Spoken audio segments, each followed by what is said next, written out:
A few weeks ago, I noticed something strange on my newly installed doorbell camera. I caught someone entering my house, but oddly enough, I never saw them leave. The next day, I discovered that the footage had been mysteriously erased.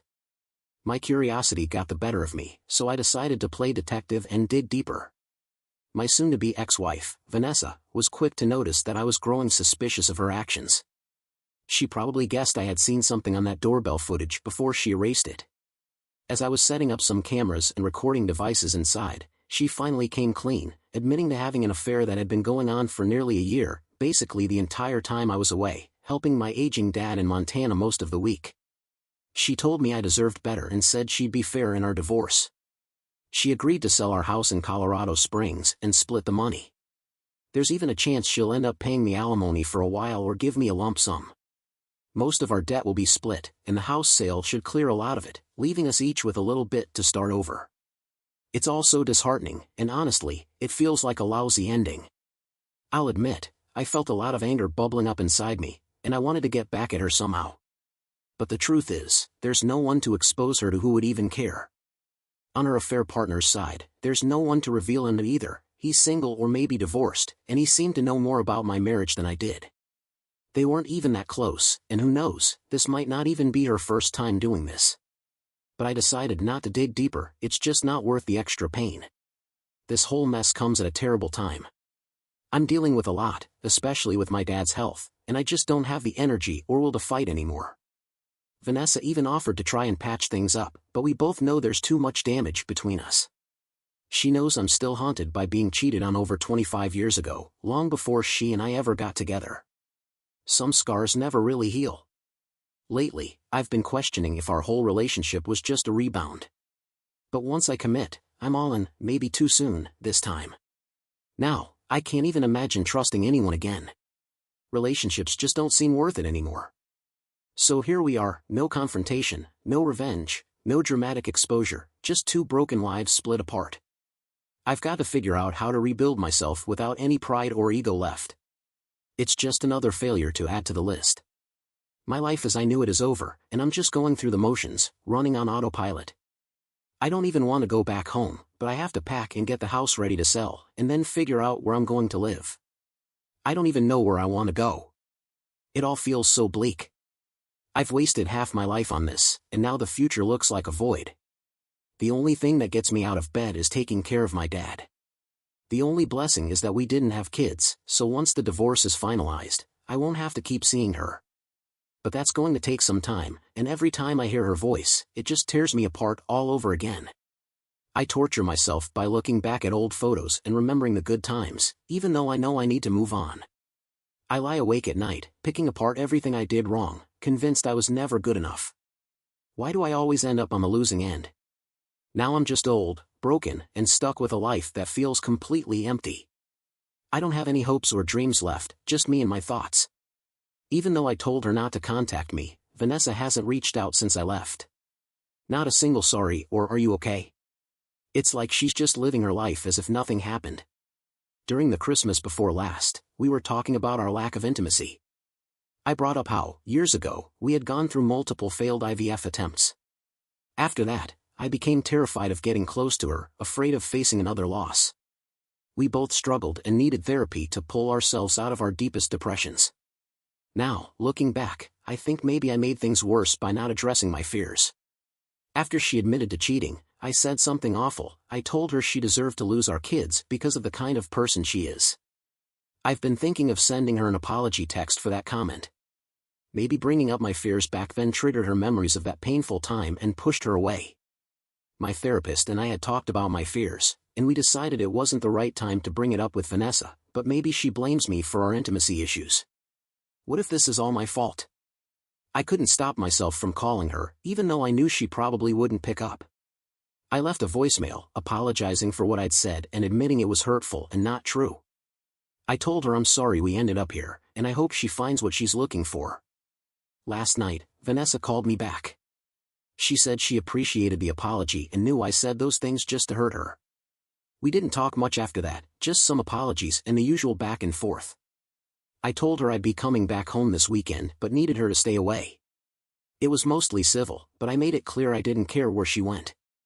I even suggested she could stay with her new guy, since that's who she seemed to want anyway.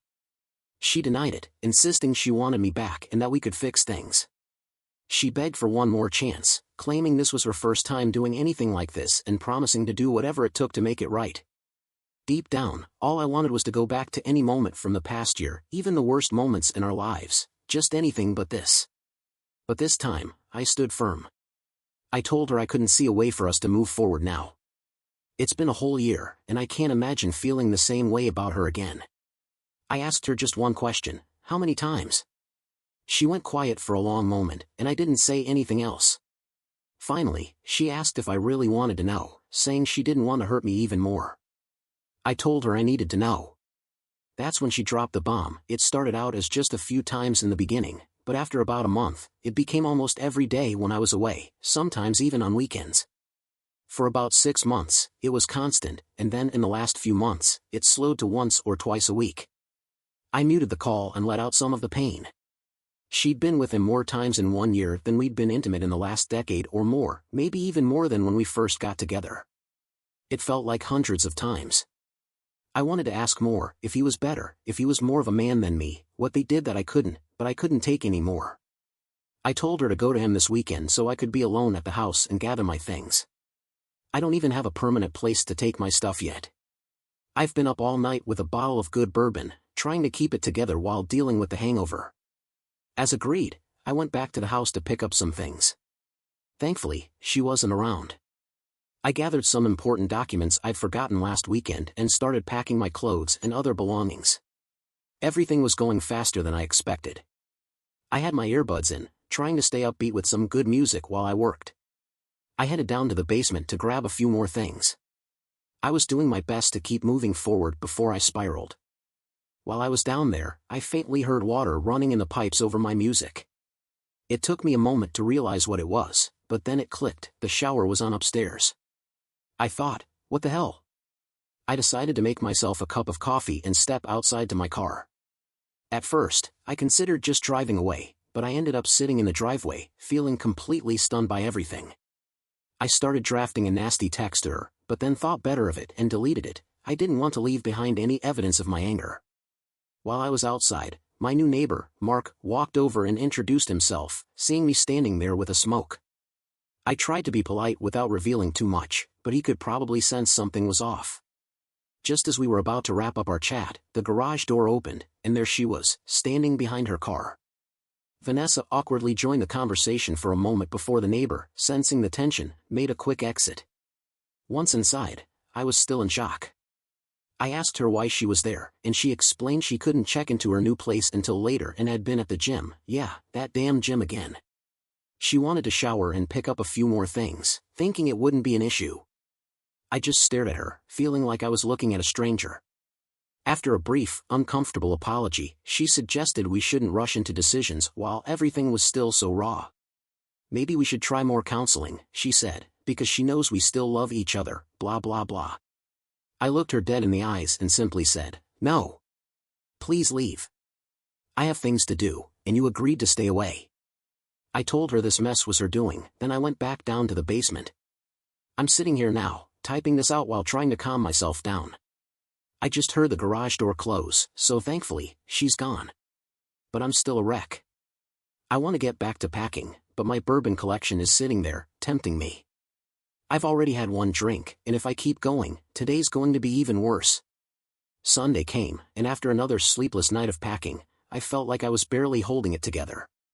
Going through all those memories, pictures, and things we'd chosen together, our wedding album, the little keepsakes from trips, it all stirred up emotions I'd been trying to suppress. But the toughest part was coming across the urn with our children's ashes. We had planned that when one of us, or both, passed away, we'd have our ashes mixed with theirs and scattered at our favorite beach in South Carolina. That plan's obviously off the table now. I don't even know if it's wrong that I want to keep the urn with me. I know I'll have to talk to her about it eventually, but I have no clue how that's going to go. Can you even split ashes like that? It feels wrong, like no one would really have them anymore. I guess I'll have to bring it up with my attorney when I get one. Right now, my trust in Vanessa is below zero. Later that Sunday evening, I was nearly done packing the things I planned to take with me for now. I wanted to be prepared in case I couldn't stand coming back for a while. I grabbed important keepsakes, documents, and essentials. We had agreed she'd return after 9 p.m., and honestly, I didn't want to be around when she showed up. I fought the urge to mess with the electronics or the router out of spite. I just wanted to be the bigger person for once. A few supportive calls from friends helped keep me grounded. Around 7 p.m., I was loading the last of my stuff into the car when, surprise surprise, she showed up looking slightly shaken, though not nearly as wrecked as I felt inside. She started talking about how it seemed like I was ready to leave again and asked if I could at least talk to her. I was already annoyed she was there, but I tried to stay calm. I told her I didn't want to be late because I needed to get back in time to relieve the weekend caregiver for my dad. I only had a few minutes, and if there was something important, she could tell me, or we could talk while I was driving. She said she understood and wanted to discuss what happened without me getting angry. She claimed she'd spent the weekend alone, but I wasn't sure if I believed her. She told me she had been thinking about everything she'd done and how much she had hurt us. She knew I couldn't forgive her, but she kept saying she still loves me and will always love me. She apologized for destroying the man who had always been there for her, the man who loved her unconditionally. I tried my best to keep it together. I didn't want to hug her, scream at her, or anything. I just gave her a stoic look, but I failed when my eyes started to water. I couldn't hold it back, and a few tears escaped. I listened to her justifications, why she did it, why she didn't stop, and why she thought I was cheating on her. She believed we'd become nothing more than roommates. Despite everything, she insisted I was still the only man she wanted to spend her life with. She said she'd thought about confessing many times but knew I'd never be able to take her back if I found out. She kept blaming herself, saying it was all her fault and that she'd get counseling to figure out why she'd done this for so long. She even suggested I could be with other people, which sounded like typical cheater talk. Then she brought up our conversation from the Christmas before last when she got upset because I was scared of being intimate, worried about accidentally getting her pregnant again. She thought I was just using it as an excuse and that I never really wanted her or a family since I wasn't open to adopting. She felt rejected, angry, and blamed me for keeping that closeness and family life from her. Vanessa believed I was disgusted with her for losing our kids and couldn't forgive her. She felt that I was using my dad's illness as an excuse to avoid her, and it just confirmed her worst fears. She said she never even thought about being unfaithful until all of this hit her. At first, she wasn't emotionally attached to the guy, it was just about intimacy she felt was missing. But then, over time, she developed feelings she hadn't experienced in years, although she insisted it was nothing compared to what we had.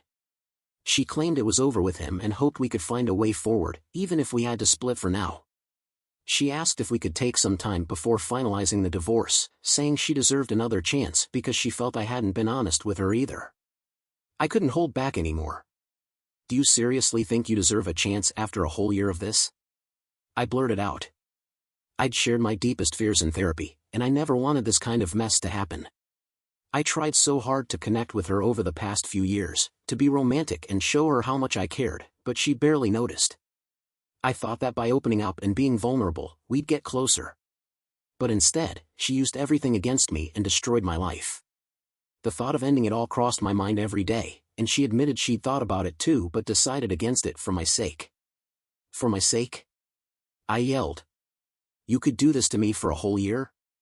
After a few moments, I calmed myself down and told her I could never be open and vulnerable with her or anyone else ever again. She took my fears, weaknesses, and honesty and used them against me, and that's changed me forever. She kept insisting that everything fell apart because of her emotional state and the timing of what I'd shared, but I wasn't sure I believed it was her first time doing something like this. I was already running about 45 minutes late, and I knew I'd have to speed up the highway to get back, but I was barely keeping it together. I left, telling her I'd think about what she said and would call if I had more questions or anything else to say. As I drove, all I could do was blast loud music and cry, convinced this mess was partly my fault. The drive was somehow even more painful than the first one after I found out. I didn't end up calling her again. Now, in the cold light of day, I can't stop wondering if I caused all of this and if she might have seen my online posts and used them against me. But she's never been much of a social media person, and I doubt she even uses Reddit. It's never been on her phone or tablet, and there's no history of it in her app store. Still, I can't believe I let my guard down like that, sharing things I shouldn't have. If I'd never opened up, maybe I wouldn't be in this mess now. It feels like karma because, honestly, I'd been thinking about leaving last fall anyway. Now I'm just going through the motions, proving to myself that I should always act like the happy guy and never let my guard down. I feel like I destroyed everything I had. I've been consulting with my lawyer and trying to figure out my next steps because I don't know how I could ever go back to her after all of this. The truth is, she ripped my heart open all over again and destroyed whatever I was holding on to keep going. I hired a lawyer to handle the legal stuff, and she's already reached out. Vanessa sent me a message, saying, "Can we talk about this and figure out how to handle it? Please call me back. I'm sorry for how you must feel. I know I don't deserve a chance to talk before you make your decisions, but maybe we just need some time to calm down. I know you probably think better of me than I deserve. I'd like to discuss counseling, but let's do it away from work emails. Can you text or call me?" I told her I'd be busy with work in the move and that I'd use her personal email from now on. She replied, "Thanks.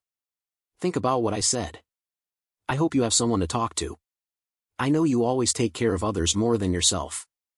How's your dad doing with the move? Tell him I love him too. I'm really sorry. Call me soon. Love." That message hit me hard because, as I was helping my dad transition into a care facility, it dawned on me how he's losing everything, his home of over 50 years and all the memories that come with it.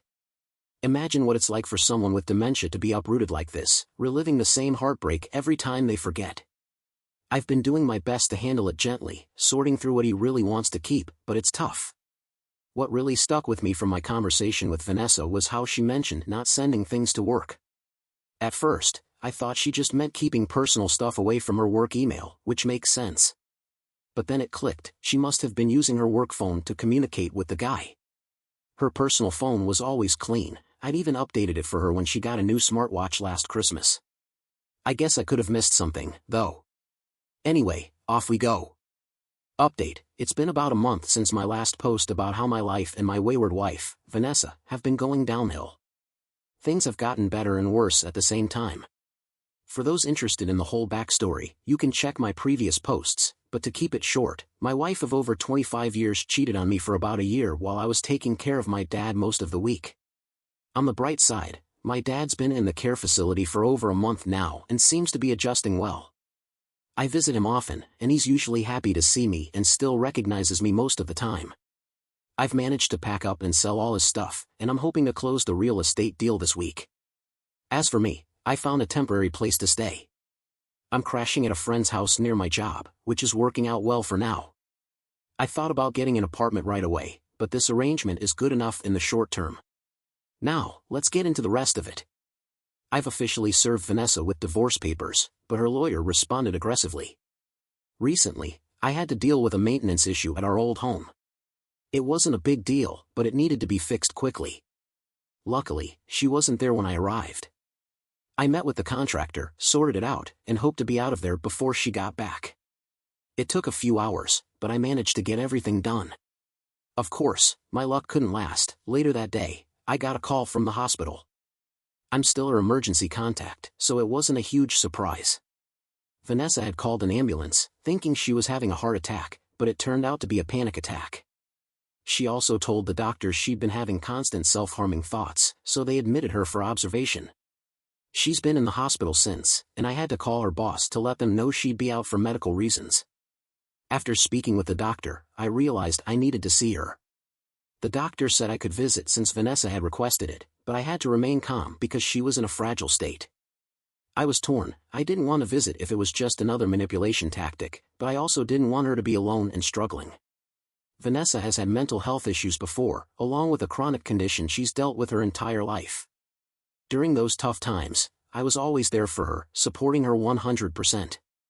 Selfishly, I also don't want her condition to impact our ability to handle our divorce and other business together. I talked to my friend about it, and they told me it was my decision whether to visit or not. I also consulted with my lawyer after the first couple of visits, and they advised me to be cautious, don't make promises or say anything that could come back to bite me later. I knew going in that sometimes cheaters use threats of self-harm as a way to manipulate, but given her history, I was aware this could be a genuinely serious situation. I know I shouldn't let anything related to her drag me back in. I don't want to lose momentum in moving on with my life, but a part of me still feels responsible. It's frustrating that I can't just turn off my feelings and pretend none of this happened. But it did, and I've tried to be strong. Still, seeing her in such a vulnerable state messes with my head. And before you jump on my case, abandoning her isn't in my nature. She really doesn't have anyone else. Her only close friend lives far away and is dealing with her own serious health issues. So I told the doctor I'd visit Vanessa in the hospital, and I went the next day. When I got there, she was a mess. I brought a few things she might need since it looked like she'd be there for a while. She was asleep when I arrived, hooked up to N4 and some monitors that didn't seem related to her mental health, maybe dehydration or something. Watching her sleep brought back memories of how peaceful she used to look, like the woman I once loved. But as I sat there, all the anger and feelings of betrayal came rushing back. Watching her lying there, all those feelings of anger and betrayal hit me like a wave, but I managed to keep it together. Eventually, Vanessa woke up, surprised to see me sitting by her side. She immediately begged for a hug and forgiveness, but I told her I was just there to make sure she was okay and to let her know I was worried. I made it clear that I didn't want to talk about us. We kept the conversation civil, but she was in tears the whole time. We ended up talking for what felt like forever, and then she dropped another bombshell on me that made my world crumble all over again. She had recently visited her gynecologist for some STD tests and a routine checkup, and they found something that was still being evaluated. My first thought was, here we go, she's caught something, and now I'm going to have to deal with that, too. But it turned out to be much worse. They found a fairly aggressive form of ovarian cancer. I'm no doctor, but I know that's serious. I had to step out of the room for a minute to gather myself because I was overwhelmed with emotions, and I didn't want her to see me break down. Once I pulled myself together, we talked for a long time. I eventually agreed to help her in any way I could, though a part of me wanted to tell her to lean on her boyfriend for support. I made it clear that my decision had nothing to do with us getting back together. I just felt like I would have done the same if the roles were reversed. It turns out her panic attack was triggered by getting this cancer diagnosis, along with the fact that I ignored her birthday, and she got served with divorce papers all in the same week. It was like the universe was piling it all on her at once, almost like karma catching up. She felt overwhelmed, thinking that ending her life would be easier than facing me, this illness, and losing everything all at once. Vanessa was terrified of being a burden, especially since she didn't want me to be responsible for her medical bills. She even talked about her life insurance and giving me the house so I could have a fresh start, but I told her none of that mattered to me right now. I just wanted her to fight and not give up. I reminded her that she's not a reason to end her life. So, that's been my life lately, juggling work, visiting my dad at the care facility, staying with my friend, and now running back and forth to the hospital to help Vanessa get her things. She's been moved to a regular room since the doctors believe she's no longer a danger to herself. She's had more tests, and today, we're waiting to find out the exact stage of her cancer. From the initial exams, it looks like stage 2B or worse. If it's not stage 4, we might have some options, but if it's more advanced, it's going to be a tough and short road ahead. I'm typing this from the hospital cafeteria, waiting for the oncology team to give us more information. I've always been the kind of person who will help anyone in need, and even though Vanessa's actions drove me away, I'm still trying to be strong for both of us. Staying positive isn't my usual nature, but I'm forcing myself to do it. The best-case scenario is that she'll need major surgery and chemo, followed by a long recovery where she'll need support and care. I told her I'd be there through all of it, but I haven't explicitly said I'd move back in with her, though I know it's probably what will end up happening. This decision doesn't change my mind about the divorce. I spoke to my lawyer about what this means for our separation and how we can still be considered separated during this time. They told me it could be treated as an in-house separation, as long as certain boundaries are respected, which, honestly, won't be an issue. My main concern is making sure I'm not held responsible for any of her medical debt, as this is likely to delay the divorce proceedings. My attorney said we could amend the settlement agreement, but Vanessa would need to agree that none of this is my liability. So, the real question is, can I take care of her through this ordeal, avoid getting emotionally entangled again, and still move forward with my life, no matter how this ends? Update for those who've been following, I finally met with the doctors, and the diagnosis is stage 2B. The cancer has spread, but the tumors are still relatively small and haven't reached critical organs like the bladder or liver, which gives us a fighting chance. She'll need significant surgeries and chemo, and I've already made up my mind that I'm going to support her through this battle. No matter what she did to me, I can't just leave her to face this alone. I know some people might say it's not my responsibility anymore, but I can't be that cold-hearted. I'm doing this for me, to be the person I want to be, even if it's hard.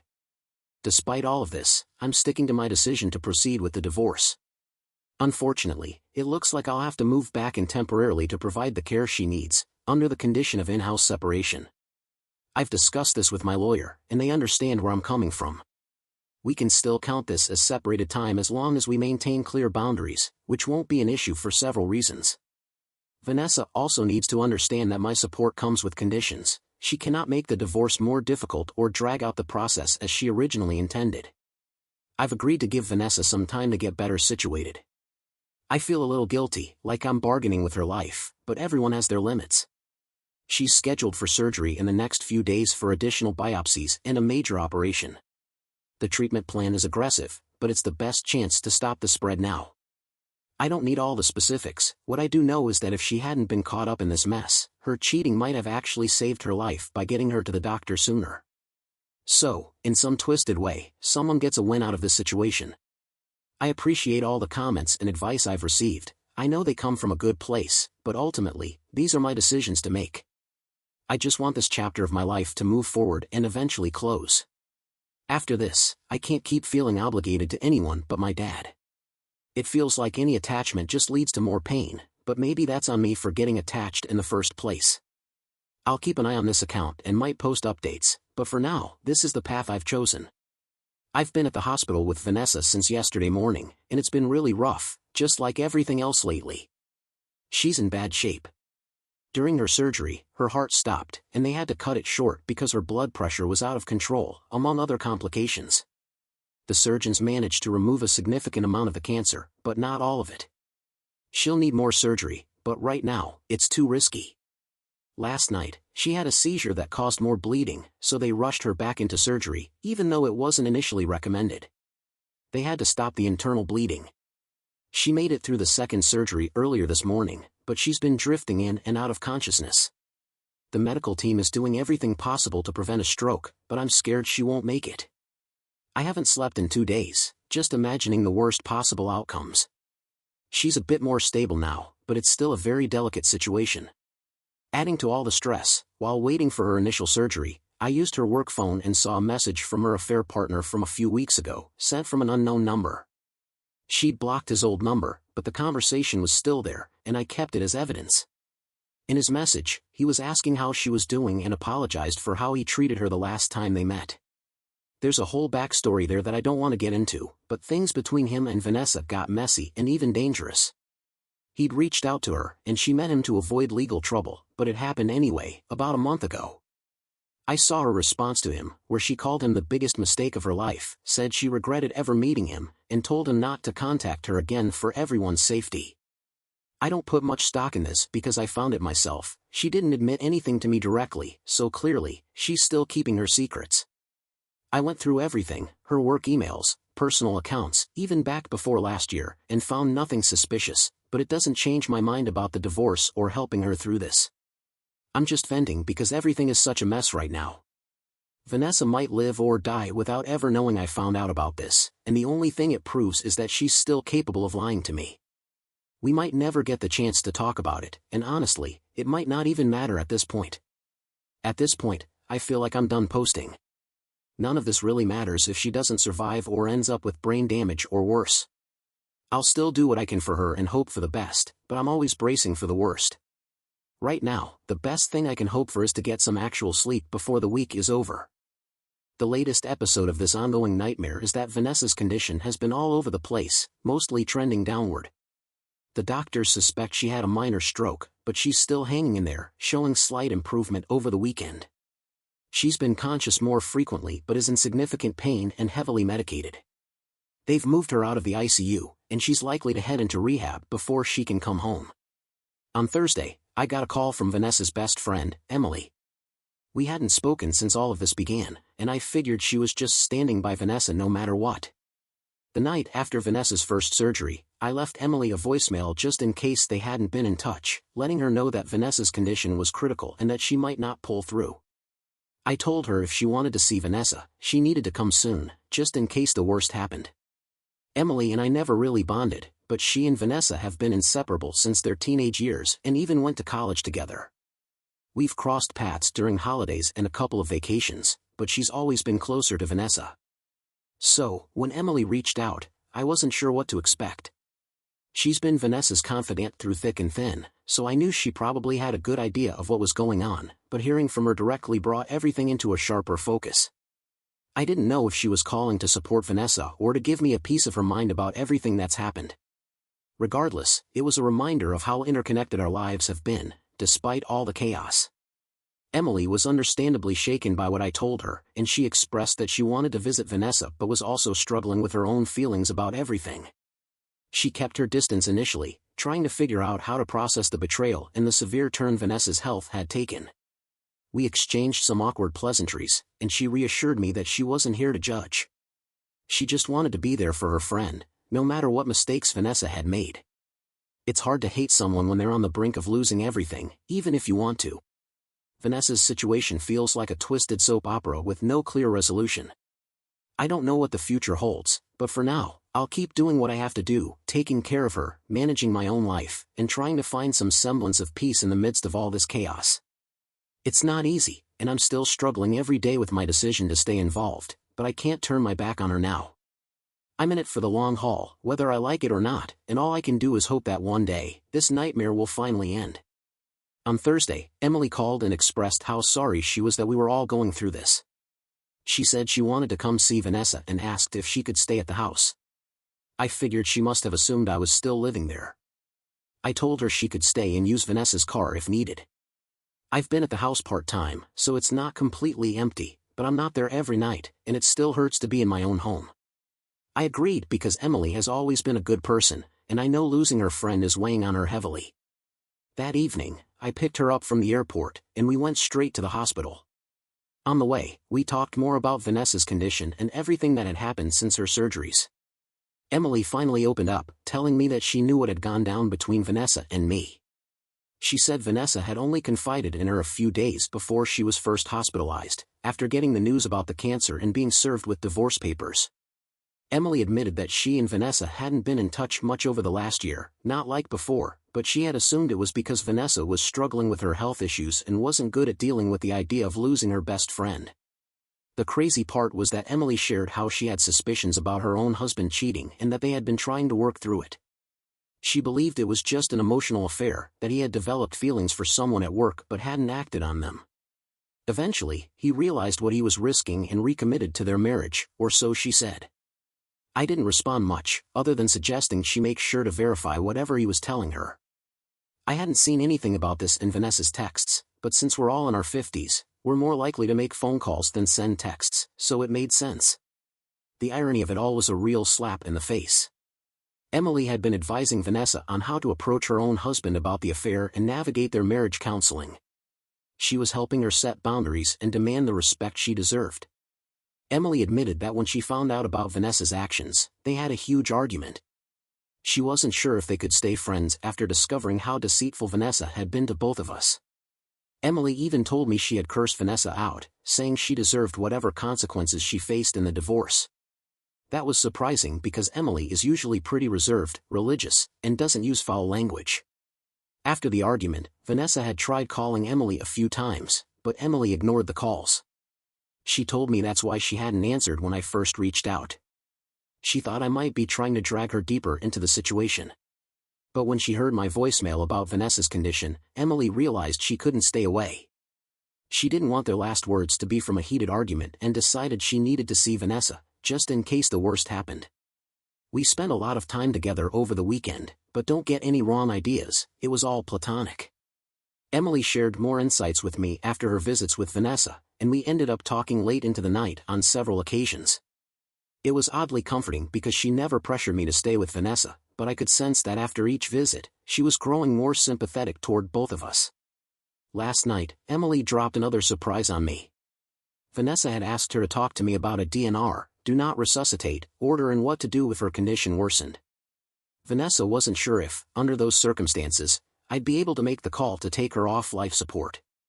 she expressed that if her condition ever reached a point of unbearable suffering or severe disabilities, she didn't want to prolong her life. Vanessa had asked Emily to convince me to let her go if things got that bad, or if Emily couldn't handle it, then to at least help me understand her wishes.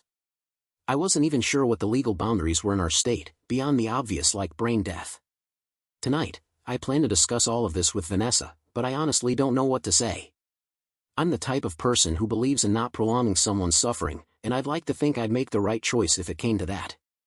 But I also know I'd carry a mountain of guilt, never sure if I was doing it out of compassion or just to end the pain and chaos in my own life. I'll be talking this over with my therapist, but my appointment isn't until later in the week. Before she left, I asked Emily if she'd consider being Vanessa's medical power of attorney. She's thinking about it, but I'm also reaching out to a close relative of mine, even though they live far away, to see if they'd be willing to take on that role. I won't make any decisions beyond what's legally necessary for now. I had a brief call with my lawyer, and we've got a meeting scheduled for tomorrow. Tonight, I'll tell Vanessa that while I understand her wishes, I can't commit to any decisions at this moment. In the weeks that followed, Vanessa continued her treatments, and I stayed by her side, helping as best I could. But as the burden grew, I realized I couldn't keep doing this. The emotional toll was overwhelming. One day, I received an unexpected call from my distant cousin, Connor. We hadn't spoken in years, but he'd been through a similar situation with his own family and understood exactly what I was dealing with. After I vented to him about everything I'd been going through, Connor didn't hold back. He told me straight, "You've done more than enough. You can't sacrifice your entire life for someone who's already shown you so much disrespect. It's time to think about yourself." Connor's words hit me hard, but they were exactly what I needed to hear. After a long and difficult conversation with Vanessa, I explained that I would continue to help her through the immediate challenges, but once she was more stable, I would step back for good. Emily agreed to take over as her medical power of attorney, and I began to distance myself, both emotionally and physically. Eventually, I knew it was time to fully let go. I packed up my things and moved out permanently, cutting all contact with Vanessa. There was no dramatic goodbye, no heated argument, just a quiet, resolute exit from a life that had drained me for far too long. I knew Vanessa had support from Emily and others, and that gave me the peace of mind to finally focus on rebuilding my own life. It wasn't easy, and I often second-guessed my decision, but as I walked away from that chapter, I felt a weight lift off my shoulders.